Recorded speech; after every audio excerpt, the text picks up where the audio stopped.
irréprochable. Et du coup, cela développe en nous une sorte d'arrogance vis-à-vis de nos semblables et parfois même vis-à-vis de Dieu lui-même. Or, ce n'était pas le cas pour Zachée. Lorsque Zachée est allé vers le Père, il est allé avec un cœur abattu.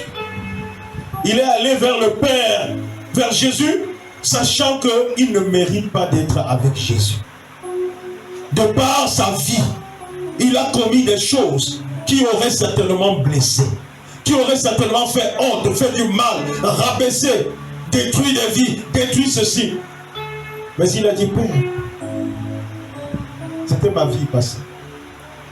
Je peux l'avoir commis par ignorance.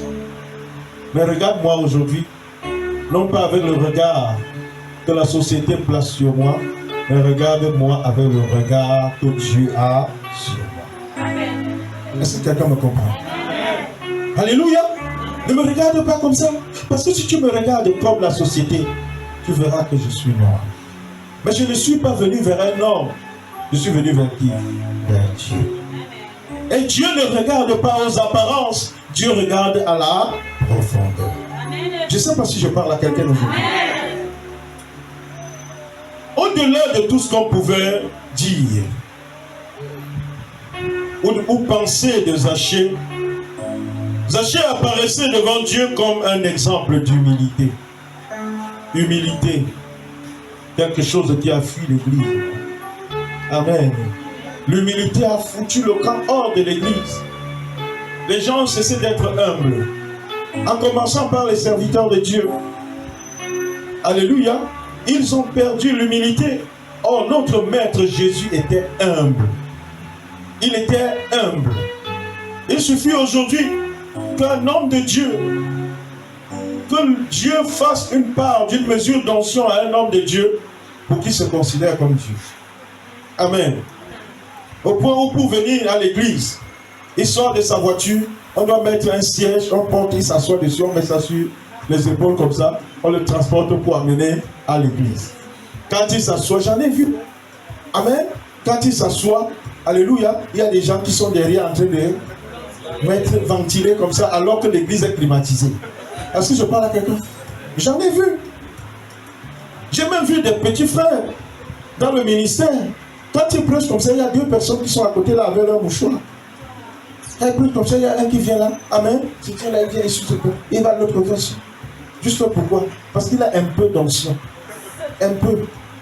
Si quelqu'un avait le genre d'onction fracassante que j'ai, alors que ce genre de personne, je dis vrai, ce n'est pas la propriété que je fais sur moi. Je connais ce que je transmets. Alléluia. Mais tu les vois. Un jour, je suis allé dire à un autre, je dis que tu as l'onction, mais je suis ton grand frère. Tu as l'onction, j'ai l'onction. Je suis ton aîné, mais ta façon de faire là, c'est pas bien. Il dit, ah, pourquoi tu dis ça? Il me dit, et celui-là était allé une journée. Il dit, oh, c'est parce que tu as une petite église. Je dis, non, je n'ai pas une petite église. Une très grande église. Amen. Et que tu crois que l'église c'est le nombre? Tu n'as pas le nombre de gens dans ton église, là peut-être 100. Et que j'ai laissé 140, 160, j'ai tourné pour aller recommencer avec une cellule de 4 personnes. Juste parce que je l'ai ici. Tu n'as pas encore atteint 160. Est-ce que je parle à quelqu'un? Donc le nombre, ce n'est pas ça. Et quand il faisait, j'étais en train de le ramener sur la voie de Dieu.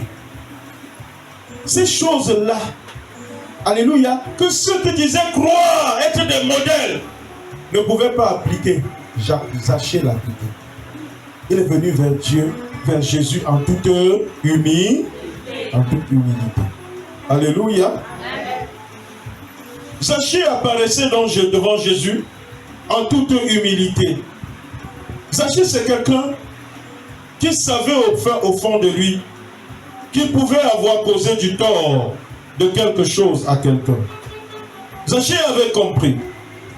Il avait compris quelque chose de déterminant. Et j'attire votre attention dessus.